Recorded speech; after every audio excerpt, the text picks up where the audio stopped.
Welcome everybody to our live True Self Talk right after our remote energy session. Connect with your true self. My name is Jona Bryndis, and I am welcoming all of you. Very excited to speak with you.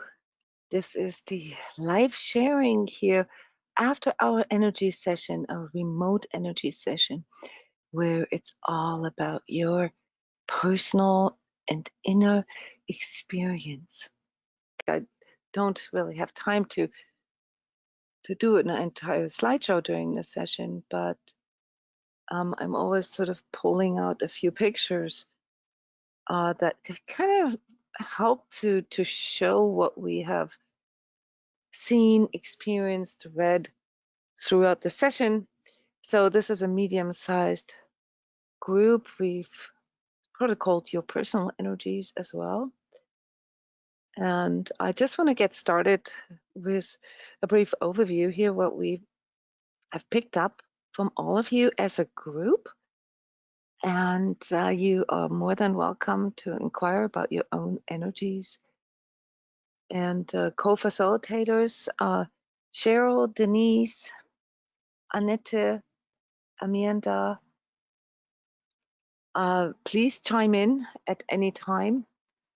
This is always a bit challenging for us to speak right away because we have to process this too. So the picture that you see here on the screen, for me, energetically best visualizes what we've seen during the session. So there was a lot of activity going on. Subjectively, the way this felt to most of us here was that there was an immediate heart opening right at the beginning, huge sighs, lots of relief, felt really nice.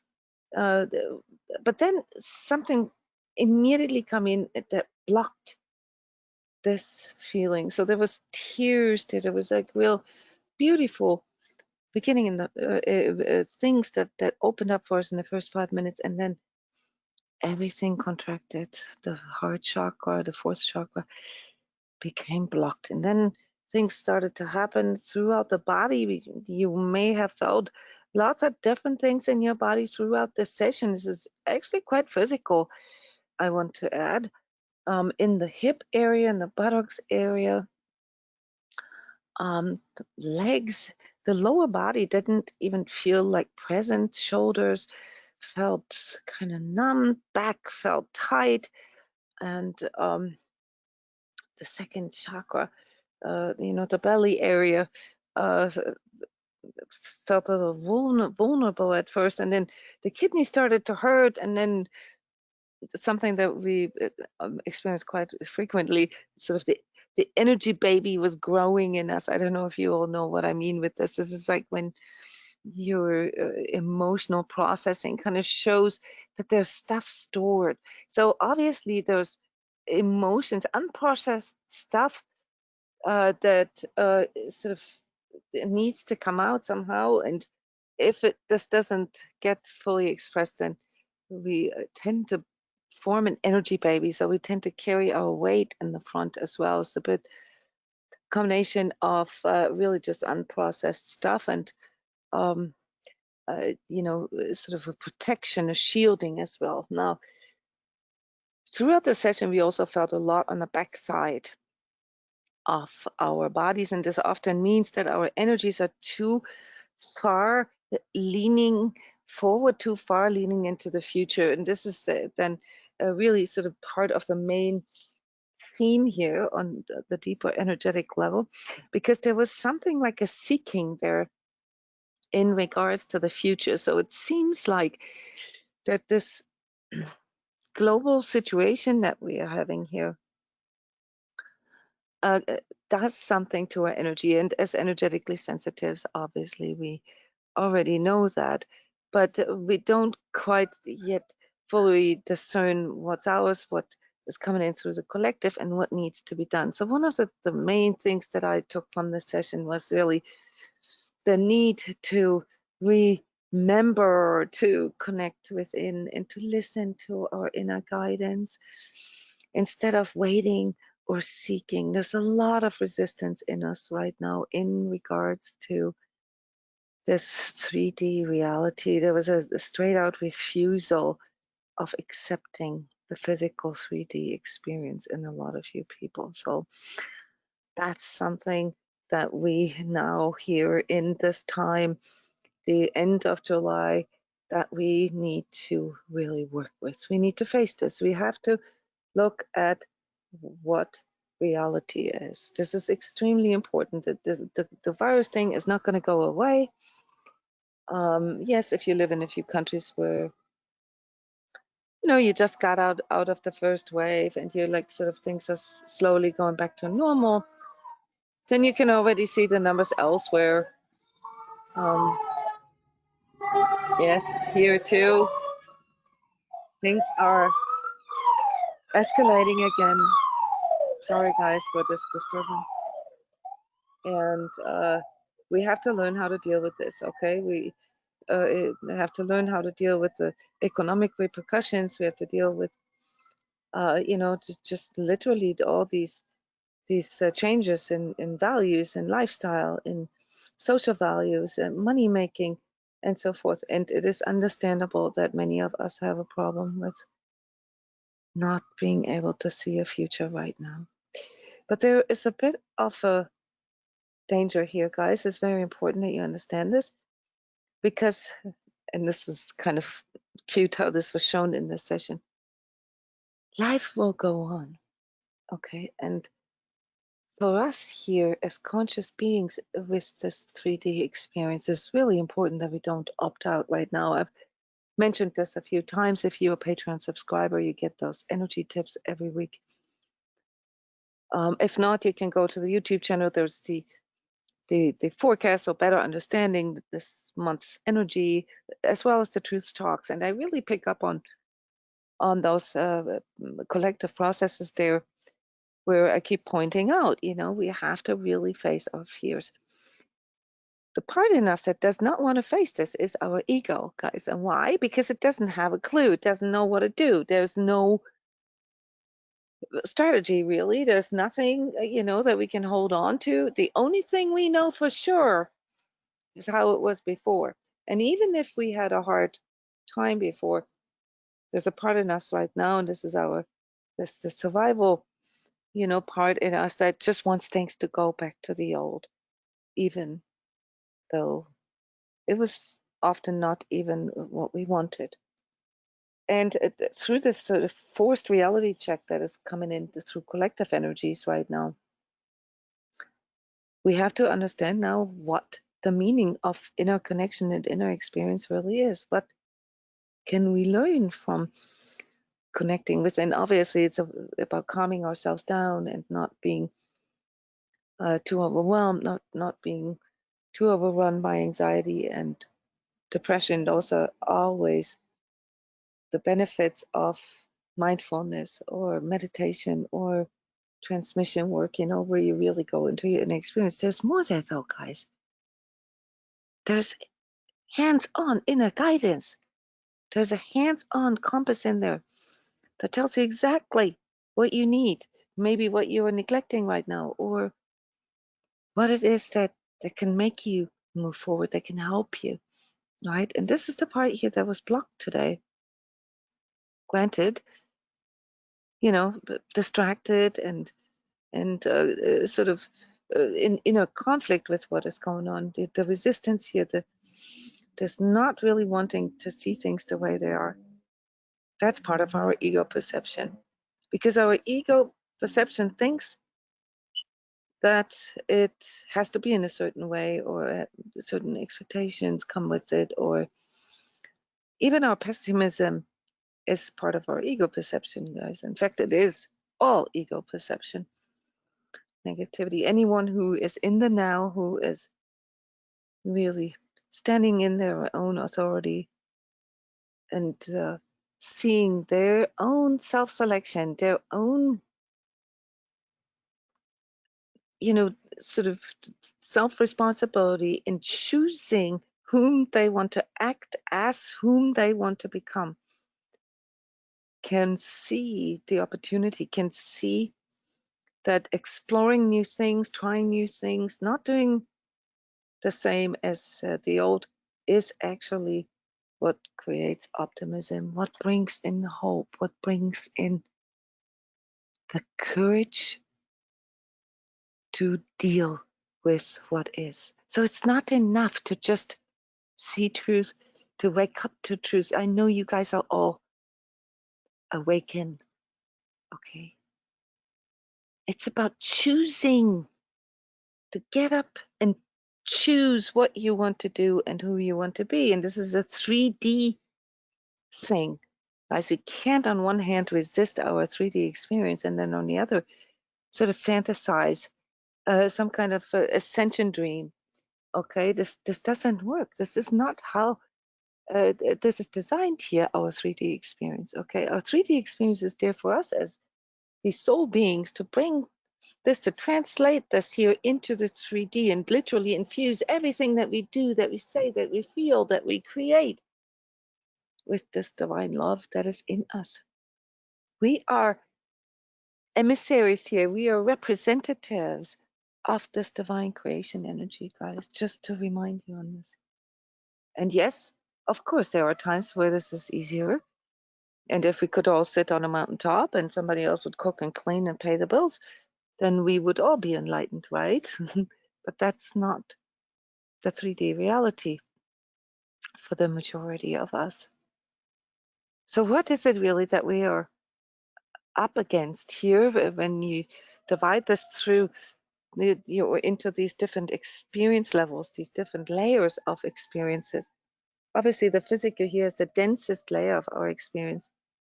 Is in the seeing, it's in the sensing, our 5 senses, and some more. We have the emotional and the intellectual, the cognitive part here as well, as part of the seen world, as part of the 3D world.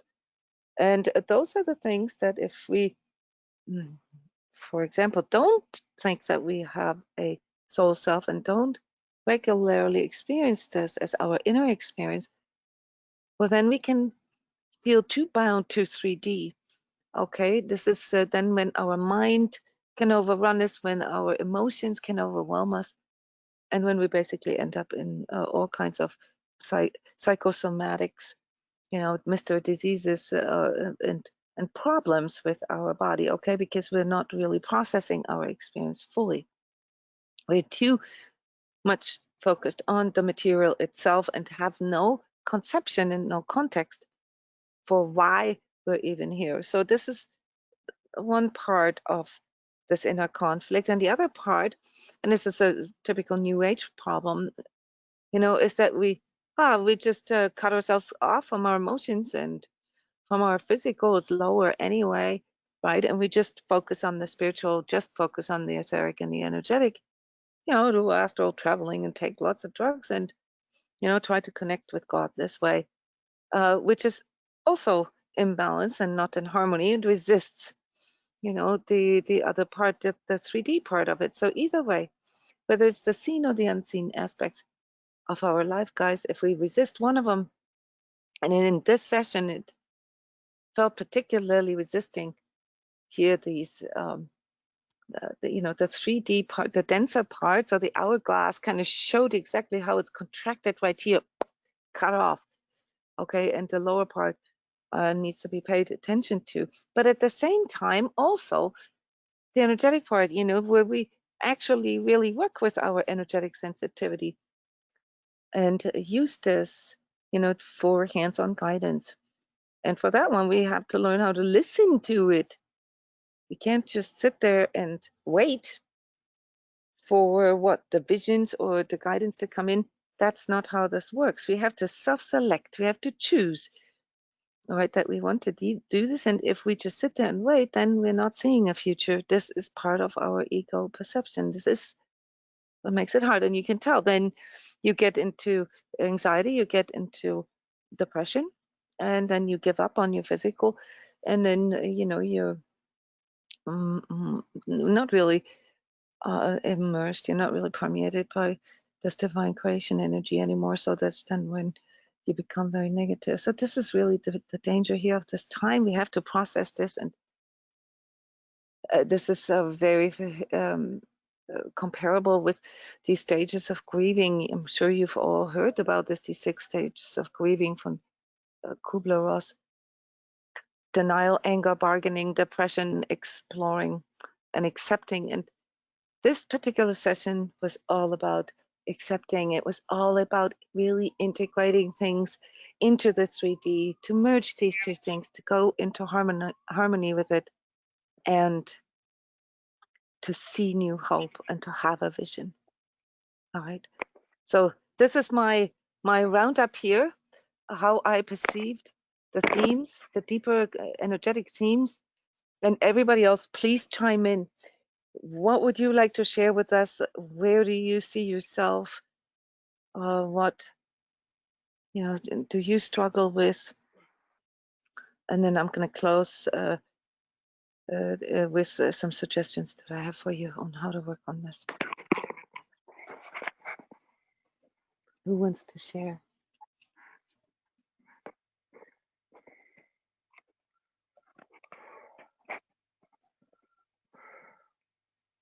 I'll share a little bit.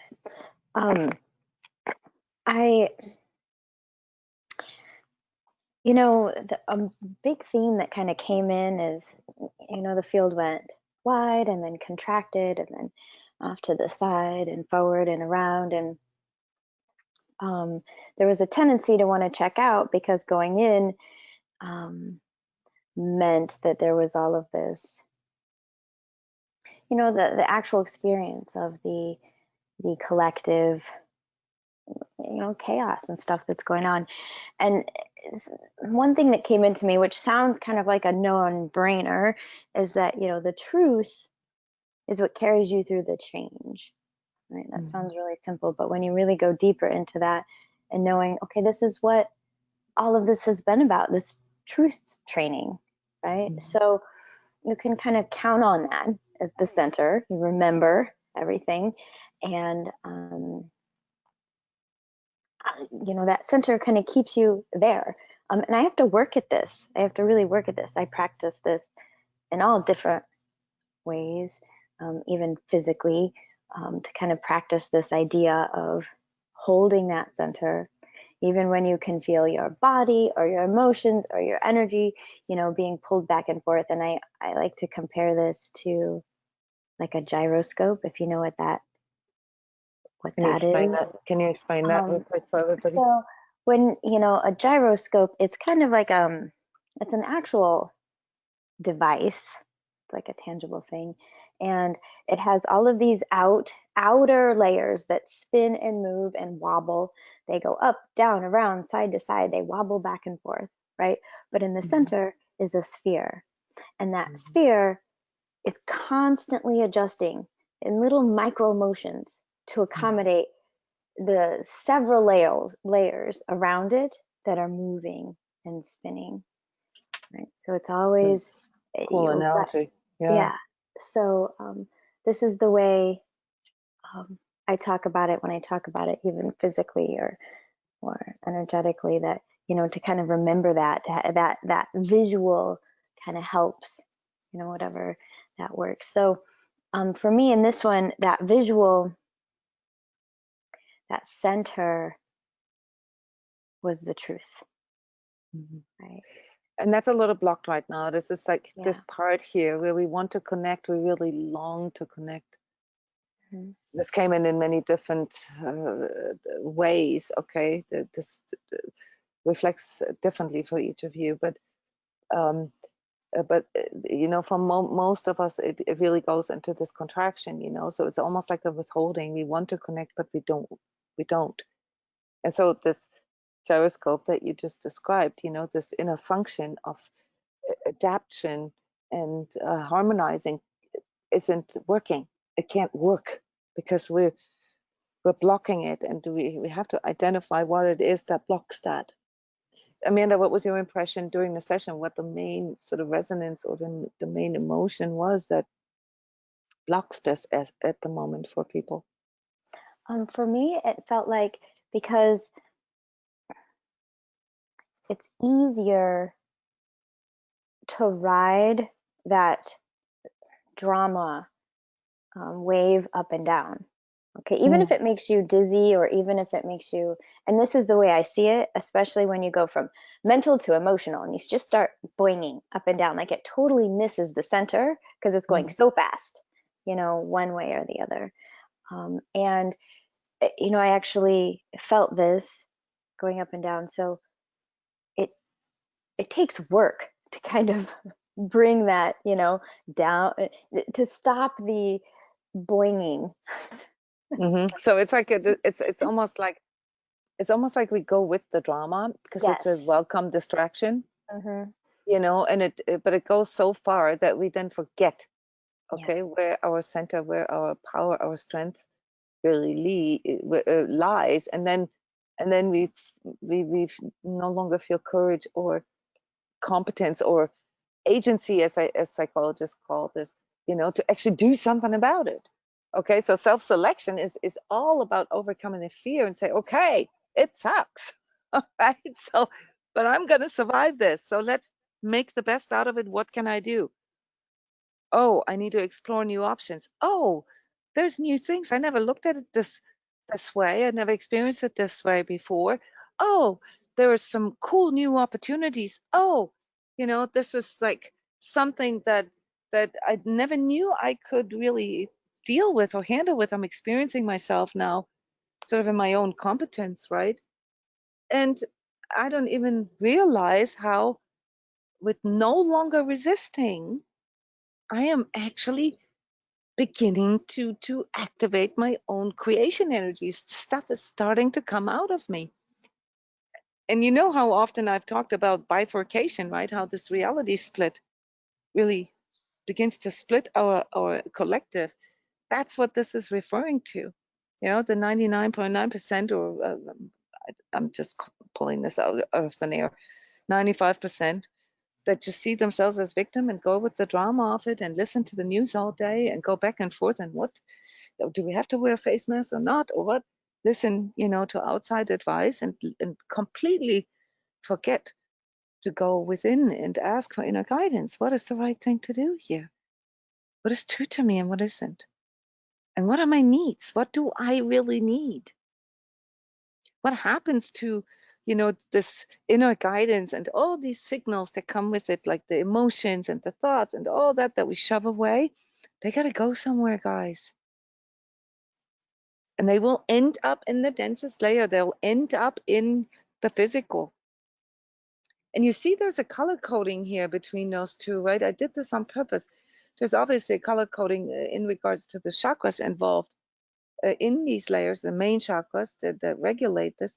But you can also see really how these grieving, you know, these adaptation processes, how they're also linked to not just the density layers of our existence, but also our energy centers. And when we block this level here, this layer where it's really about connecting, and we go into this sort of repressed or withheld connection, okay, it ends up here. It ends up down here in resistance, and everything comes to us as a shock. Everything just comes as a major drama. It is, and we see this too, and we will see this even more in our global events here to come, that you know, people go and face that fear and go into blaming and anger and venting. Okay, that's better though than complete resistance. Okay, because here we are literally unable to do anything. Okay, and yes, it's very gloomish down there, and you know, dark night of the soul, it feels apocalyptic. Okay, when you hear, okay, it just is. All right, and you're like, okay, uh, not how I thought it would go. Don't really, not really sure if I like it, but I guess life goes on and I have to deal with this now. And this includes, of course, all layers of existence. So we can do this energy talk and of course, give you, you know, tons of sort of energetic things that sound mystical and all. But I think it's time that we really understand that this is all very practical. Okay, so connecting with our inner higher power, what we just, as for simplicity reasons, call true self, all right, so that the mediator between our immortal or eternal soul self and the 3D bound ego self, all right, is right there for us in the center of that gyroscope, okay, to inform us about what we need to change, what we need to let go of.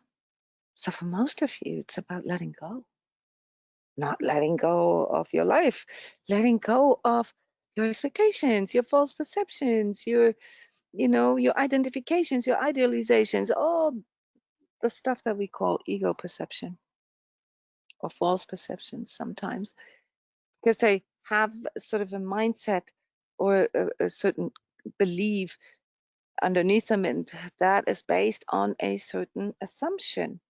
Okay, and the assumption is that, well, just like people in the stock market, everybody in their right mind knows, of course, that the stock market can't keep going up and up and up and up forever. Okay, everything that goes up must fall down, right? The law of gravity. Uh, but that's not even what I'm getting at. What I'm getting at is that the ego really lives in this illusion bubble. Okay, that we can maintain everything the way it is. And if you look at the larger context of things and the world and Gaia and evolution itself, you realize that this would be completely in opposition to how divine creation works. Nothing here in this world stays the same. Evolution in and of itself is about that. It is about the constant improvement and seeking the higher expression and bringing that which is expressed through these higher vibratory energies, through the fact that we exist, through the fact that something exists, all right? Just to prove for the existence of a higher power, right? That this needs to come into expression, and evolution is the sort of the chronological development of that, where it just gets better and better. So who says that what we have to let go of right now is bad?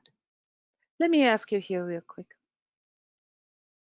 Who of you was really happy before, the corona situation hit the world? Who of you was happy with everything that you had and just wanted to keep it that way? Just wanted to keep it that way. Didn't want to change anything. Okay, I'm asking again. There's no hand going up right now. Who of you was really happy? Now, I'm not talking about little, things that we work on and everything, but, agreeing with the way the world goes, being really hopeful for humanity, for the planet, for technology, for our society. Who thought that our societies and the world that we're in were really healthy and going well? Nobody's raising their hand. Okay, I don't either, because I didn't see it that way. I saw that it was very sick and that we have a very exploitative, very parasitic lifestyle here, that we're damaging the planet, we're damaging ourselves, we're regressing in conscious level and creating more untruths. And what do we have now? The forced confrontation, the confrontation with untruths. Yes, the very thing we have been waiting for, guys. The very wake-up call for our collective.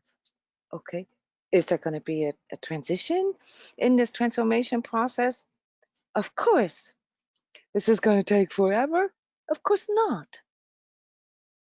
Will we see this golden age, this idealized world? Probably not. I don't think this will ever exist. Garden Eden or something like that. That's an ego idea. But will we be able to see this growth that is happening right now, okay, through the confrontation with untruths, where all the stuff that wasn't good anyway is falling away? Okay, including the expensive shoes and the Gucci handbags and all that, because if you're in lockdown, nobody sees it, right? So why would you want to spend all this money on stuff that nobody even cares about? If you can't really drive around with your car, what do you need the expensive car for? Yeah, so much is falling away right now. Obviously, new things are arising, and this is the part that's interesting. Okay, it's not all good. We spend more time in front of our screens. Not that that's bad. If it's used in a conscious way, we can do wonderful things. Like Amanda, you do yoga every morning remotely on Skype. We do daily meditations on Skype for everybody for free. We can learn a lot of things. People are starting to cook and to bake and to garden. All right, those are wonderful developments, really. They're starting to take care of themselves, of their bodies. Yes, it's fear-based, but it's okay. All right, because it wasn't okay before anyway, and we knew it. So we are being reminded here through the confrontation with untruths what needs to be changed. And this is a very, very clear signal that is coming in here from our own personal true self and sort of the collective true self, if you will, which I would call the divine Wi-Fi. Okay, guys, wake up! You got to change something. So the best way to look at all this is to embrace it, even if we maybe lost our job or if we, have to move, if we have to downsize. So what? That's where the power of renewal comes out of us. That's where we can recognize what we can truly create. So we can see ourselves in our own authority, resisting it on whatever level it is that we resist it, either by being too far bound to the 3D or denying it and, having these ascension dreams. Okay, it's not going to get us there. The path is through the heart, guys, and that's where you find your true self and this wonderful information about what it really is that you need, that you want, who you are, and why you're here. It's the biggest crisis, purpose crisis right now for people. Okay. And that's because they're not asking themselves those questions. They're just saying, oh, I don't see who I am and why I'm here because I can't do the things that I did before. I can't go out to the nightclub. I can't coma drink. I can't do this and this. And that's why I don't know anymore why I'm here. There's nothing to look forward to anymore. Oh, well, maybe that's not who you were. So the things that we are resisting, guys, is the seeking pleasure or avoiding pain. It's coming from the ego perspective, and you have to understand that's the part in you that blocks that. So without going on a further rant here, thank you guys for sharing. Yes, Janet, yes, it was very much a clearing of emotions and second chakra, and this is still going on. We all need to recharge in that area. Yes, we need to up our emotional processing. If you're in the Sacred Self Healing community, guys, we just had a wonderful webinar last night, a training call called Emotional Processing Part 1, and there'll be a Part 2 for you soon with self-assessment and all that. It's really, really cool to work through this. Yes. We have experienced this before. We know what we need to change. You all know it. Well, yes, and Annette, you pointing this out here. This is one of the social issues that we are facing right now, that many people actually having trouble spending so much time together with their loved ones and their family. Oh, well, yes, it's difficult. There was a 25% rise in domestic violence, and it's not fun. All right, so we need shelters. We need people who help in the community. We need, lots of healers, guys. Many of you are healers or feel a calling there for a reason, because we need them. Okay. We need to learn to communicate better. We need to learn to express our emotions better. We need to learn to share. So let me just real quick here give you a list of things that this session brought forward as to what you can do. And then I'd love it if you just shared or asked or commented. So the number one thing that we all need to do is grounding. So this is really important for our energy to really be here, to even be able to do all these mindfulness things, to be in the present moment. And how do you do this? There are some suggestions here in our forum as to how to ground yourself, but the idea is really that you really connect with the ground, that you push your energy into the ground. You can lean against a tree. Maybe this helps you, and visualize your own energy sort of going down with the tree roots into the earth. You can connect with the heart of Gaia. You can spend more time with nature. Those are typically experienced as very grounding experiences. But in my experience as energy coach, really, it's just awareness that you need to do it. And in that moment, you already ground. So it's very similar to this awakeness, you know that you're awake when you, in the moment, right now, make it aware to you that you're awake. And if you're not aware that you're awake, you're not, you sleep. Okay, so it's really just the thought of doing this more frequently. And obviously it helps to take your shoes off. It helps to actually feel something underneath your feet. Then big time here in this session, more water, guys. Connect with more water and drink lots more water. Your kidneys are already stressing out. Dehydration leads to higher levels of anxiety and higher levels of depression. It leads to lower levels of metabolic functions. Your heart has to pump harder. Your digestion doesn't work well, and that lowers your immune system. Not a good thing, at least in these times. It's one of the simplest things, along with getting more sunlight, that can protect you from COVID-19 infection.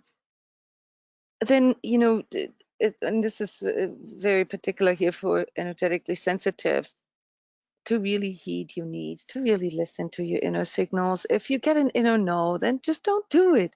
You don't need to explain yourself. You don't need to justify anything. And if you need more sleep because you're tired and exhausted from all this adrenal fatigue, well, then take a nap or meditate. All right? Or take a day off from work if you can't handle it anymore. And think about, whether you might want to change the job. Okay? Things like this obviously depends on your situation.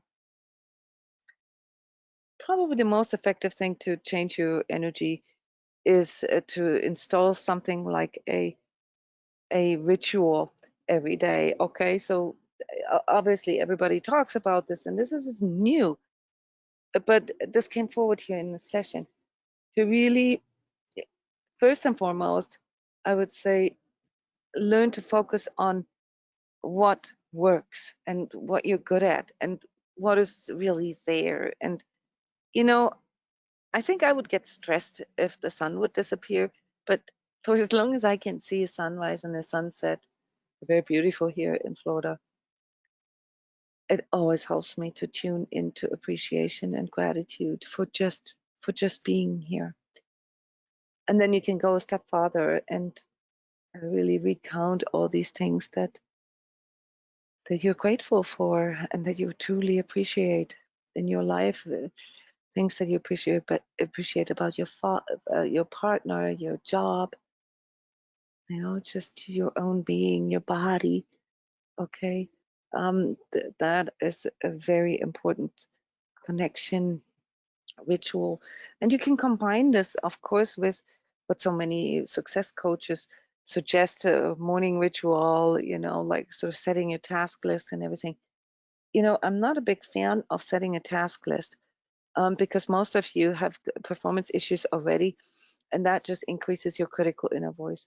Instead, I would suggest to you that you use this time, to really ground, to really connect, drink your water in that time, relax, maybe do heart breathing, do this appreciation, a little meditation, And then think of the one thing that you can feel that you're really struggling with. The one thing, bring it in front of you, use both your hands like a screen in front of you and put the one thing that you feel like you struggle with the most. It doesn't matter what it is, but put it in your hands and look at it. And then feel into it and ask yourself, what is it that I can do today, right?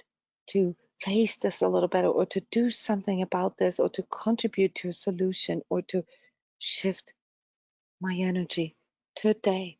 That's the goal for my day. And yes, you can also combine this with activities. You can also add, sort of good sort of activity rituals into your life. You can start your day with exercise. You can start your day with making your bed or cleaning up your kitchen or something like that. That gives you a sense of accomplishment. But I'm telling you, if you do all of this together in one thing, 15 minutes every morning, get up 15 minutes early, take your phone, put your headset in, put in energy alignment or some nice music, no news, nothing.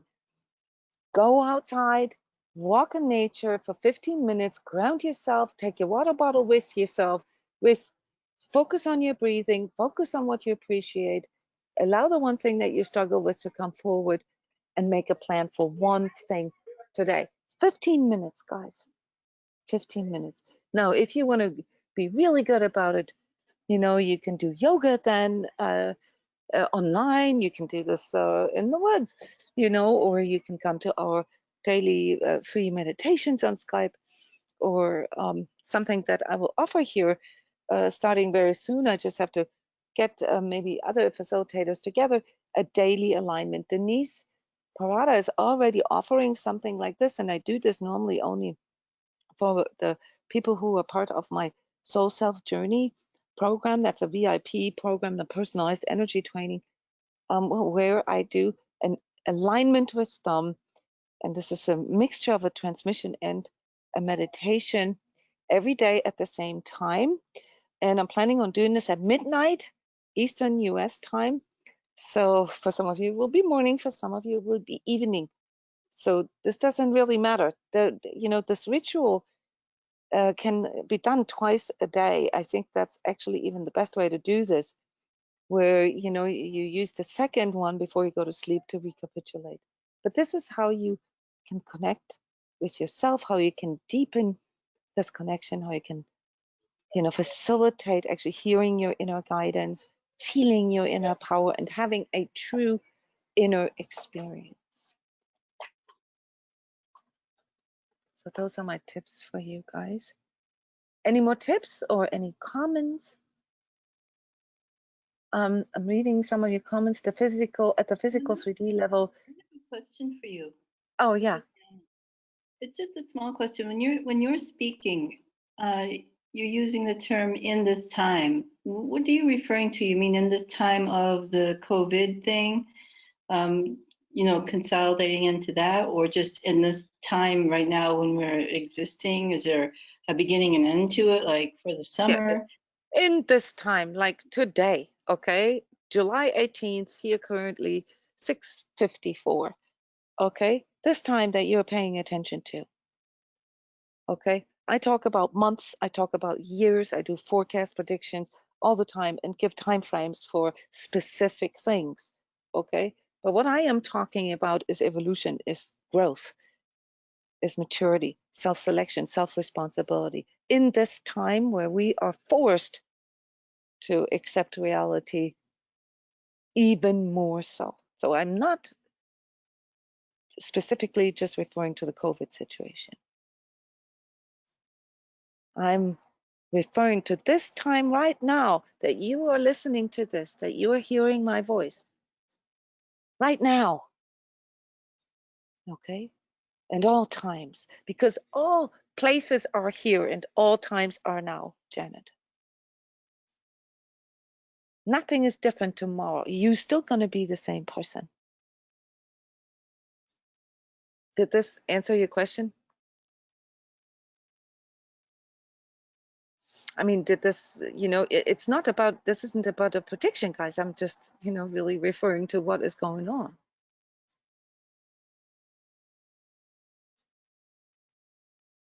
Who of you does something similar, like a morning ritual or a going to bed ritual, where you sort of consciously connect, maybe do in combination with self-care, um, deeper inner connection? Okay, that's quite a lot of you guys. That's wonderful. That's almost half of you. Yeah, you know, we can always improve on this. You know, it's not so much really what we do, it is the consciousness with which we do this, the self-selection. Each time you consciously connect with yourself, and you can use, for instance, the 5-minute true self invocation for this. You can go to SoundCloud. There's a wonderful, wonderful energy alignments for each month. You'll see they're very similar, but not. Because the energy is different every month. You can go on YouTube, okay, and watch the videos there that have all kinds of explanations, all kinds of trainings, all kinds of reflections, truth talks, analysis of certain things, and so forth, to just tune yourself in. That too is tuning yourself into yourself. All right. So you can always improve on that, but don't get hooked on the form. Okay. Do something, whatever it is, that helps you to connect within and that helps you to reflect, so that you can better hear your inner true self voice. Hello. Hi there. Hi. In terms of what you're just talking about, Jona, I found a really cool way to keep it simple for me. And I have my phone with me at all times, out of habit, bad habit maybe, but I go into nature, and it doesn't matter how far into nature. Maybe it's walking past somebody's house, and I go like microscopic, and I take a picture of, even if it's just a weed, because it pulls my focus right into that. Like, it's always a nature picture. It's a cat or a plant. I can't even guys use stuff with these pictures, but I really find it takes me out of the mental, and it pulls me to a place that I would rather vibrate at, and that is the creation that's evident in front of me. That's been a powerful tool for me, and I didn't recognize it as such until I started reflecting on all of these incredible pictures that are there, and I went, that's how it started. That's a good idea. I mean, you said it. It's for redirecting your focus on something in nature that you find there. For people who are visual, this works really well. For people who are more tactile, it would be the equivalent would be to maybe sit by a tree or touch a tree or hug a tree actually, or touch a flower or the snow, or depending on what kind of climate situation you have. For others is you know, going to the beach, looking at the waves.